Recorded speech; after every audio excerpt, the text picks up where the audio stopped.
یہ کسان ہے، اس کا توکل اللہ کی ذات پہ سب سے زیادہ ہے. بیج پھینکتا ہے، اس کے بعد پانی لگاتا ہے، پھر رب پہ چھوڑ دیتا ہے کہ بارش ہوگی، موسم گرم ہوگا، موسم سرد ہوگا. جیسے بارش بے موسمی ہو جائے تو اس کے دل پہ چھریاں چلنے لگ جاتی ہیں کہ خدا نخواستہ اب اگر یہ گندم کا دانہ یہاں پہ گر گیا تو میرے بچوں کا کیا ہوگا. وہ رب پہ توکل کرتا ہے، اور جب اس کے بعد کٹائی ہو جاتی ہے، وہ بیچنے کے لیے جاتا ہے، تو وہ بے شرم اور بے غیرت جو درمیان والے دلال ہیں جو مارکیٹ کے اندر بیٹھے ہیں وہ پیسہ کما جاتے ہیں، مگر اس ذمہ دار کو کچھ نہیں ملتا ہے، اس کسان کو نہیں ملتا ہے، اس پنجابی کو نہیں ملتا ہے، اس سندھی کو نہیں ملتا ہے. میں نے صرف آپ سے یہ ریکویسٹ کرنی ہے کہ خدا را ان کی زندگی آسان کریں، ان ڈکیتوں کو بے نقاب کریں. ہمارا پنجاب کا کسان، سندھ کا کسان بڑی مشکل میں ہے، بڑی اذیت میں ہے، بڑا پریشان ہے. اور سب سے بڑا ظلم یہ ہے کہ اس کی اس پریشانی، اس کی اس اذیت ناک زندگی اور اس کے اس لمحے کے ذمہ دار وہ لوگ ہیں جو اپنے آپ کو عوام کے لیڈر کہتے ہیں. ان کے فیصلوں کی وجہ سے آج کسان اس اذیت کا شکار ہے، ان کی نالائکی کی وجہ سے آج کسان اس اذیت کا شکار ہے. اس سے بڑی نالائکی کیا ہے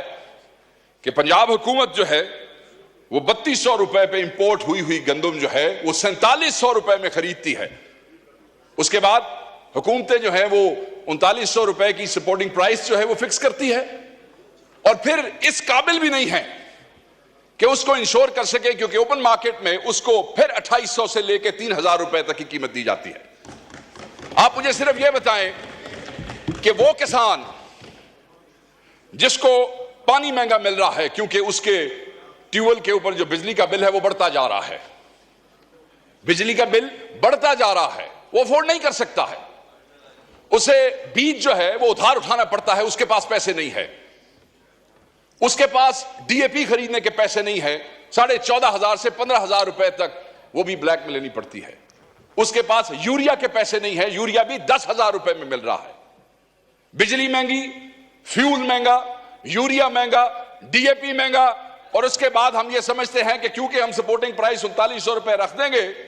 اور کسان جو ہے وہ خوشحال ہو جائے گا اور پیسے کمائے گا. جو اس کی لاگت ہے کسان کی اس گندم کے اوپر، وہ اس لاگت سے بھی 47% کم کی آپ نے سپورٹنگ پرائس بھی رکھی. آپ یہ دیکھ لیں یہاں پہ. اور جو آگے تقسیم پنجاب کے اندر ہو رہی ہے وہ ایکڑ پہ 6 بوریاں ہیں، اور 6 ایکڑ سے اوپر کی اجازت نہیں ہے.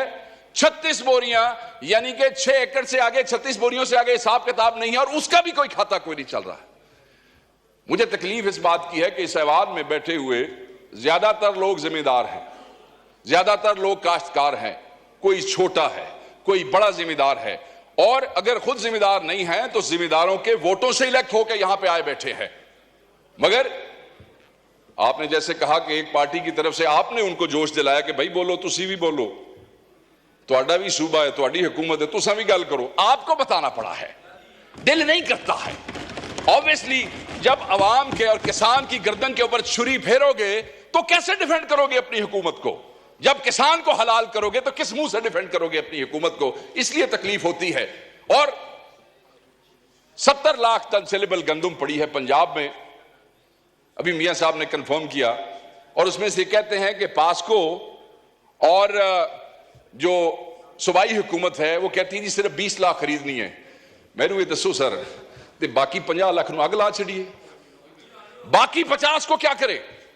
آگ لگا دیں یا چوہوں کو کھلا دیں یا پھر وہ فیڈ والوں کو بیچ دیں. سنا ہے وہ بھی گندم شندم لیتے ہیں آگے مرغیوں کی دوائیاں بنانے کے لیے،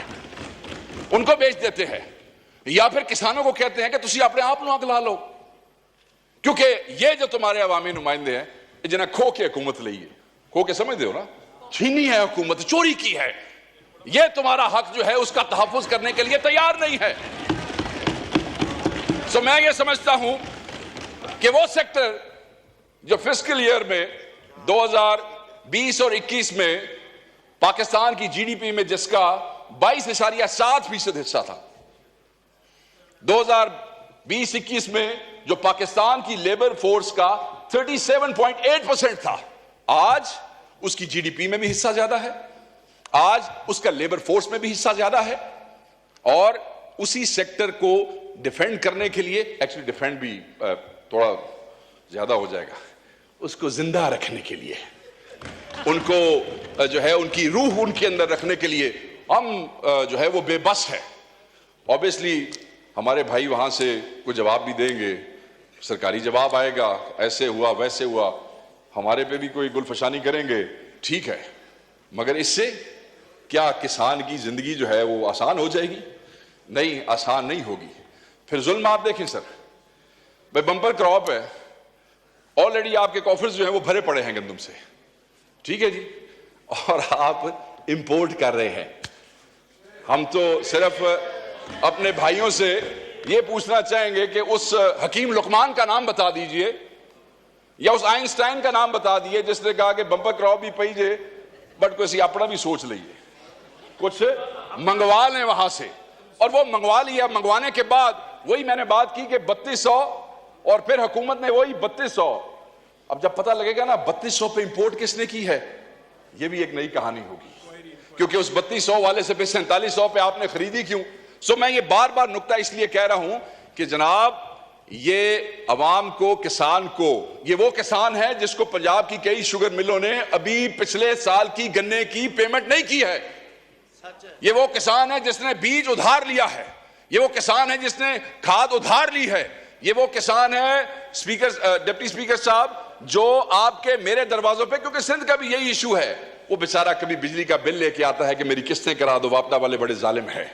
کبھی وہ کہتا ہے شوگر مل والے کو فون کر دو میری چینی کی پیمنٹ ہو جائے تاکہ میرا لائیولی ہوڈ جو ہے اس کا کوئی گزارا ہو سکے۔ میں صرف یہ کہنا چاہتا ہوں کہ یہ ظلم نہ کریں، اس ظلم سے آپ کرتے ہوئے ڈریں، کیونکہ جس دن یہ بار آ گئے، سانو تو تسی بار بار کہندے نا کب آ رہے ہو باہر، کب آ رہے ہو، جس دن یہ بار آ گئے جو جلدی مجھے لگتا ہے کہ آ جائیں گے، اس دن آپ کا کیا بنے گا؟ کس منہ سے اپنی حکومتوں کو ڈیفینڈ کریں گے؟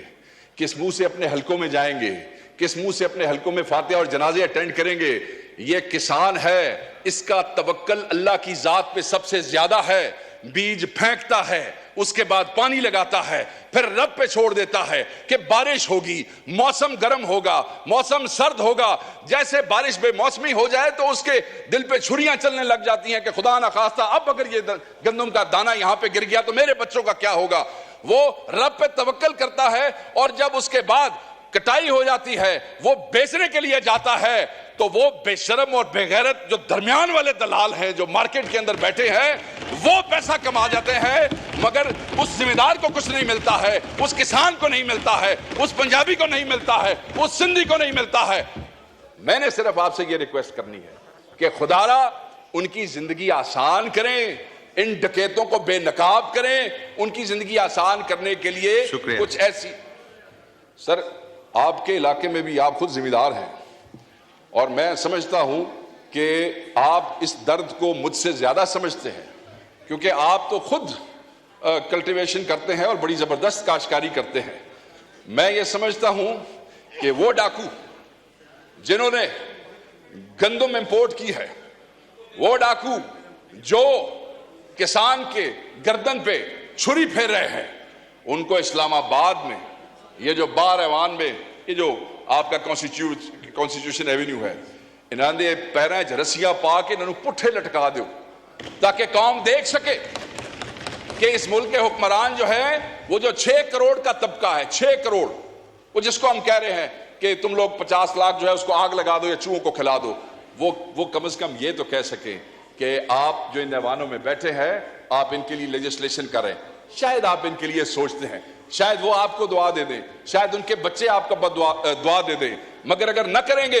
اور وہ سڑکوں کے اوپر آ گئے، آپ سے کنٹرول نہیں ہو سکے گا، وہ بد دعا آپ کو دیں گے۔ آگے ہی بہت سی بد دعائیں آپ کو مل رہی ہیں، اس حکومت کو مینڈیٹ چوری کرنے کی بد دعا مل رہی ہے، غریبوں کو جیلوں میں رکھنے کی ناحق بد دعائیں مل رہی ہیں، عورتوں اور بچوں کو جیلوں میں رکھنے کی بد دعائیں مل رہی ہیں۔ تھینک یو وقار صاحب، تھینک یو۔ مائک کھولیں وقار صاحب۔ بد دعا تو دے دی، میں تو اگلی بات کر رہا ہوں۔ میں تو صرف یہ کہہ رہا ہوں کہ سر ان غریب کسانوں کا کچھ کرے، ان کے لیے کوئی بہتری کا معاملہ کرے، وہ چند دن واسطے تسی اپنے ڈاکے ماکے چوریاں بند کر چھڑو تے کو چنا دے واسطے کر چھڑو۔ بہت مہربانی، تھینک یو۔ جی رضا ہراج صاحب، اس کے بعد مخدوم جمیل صاحب۔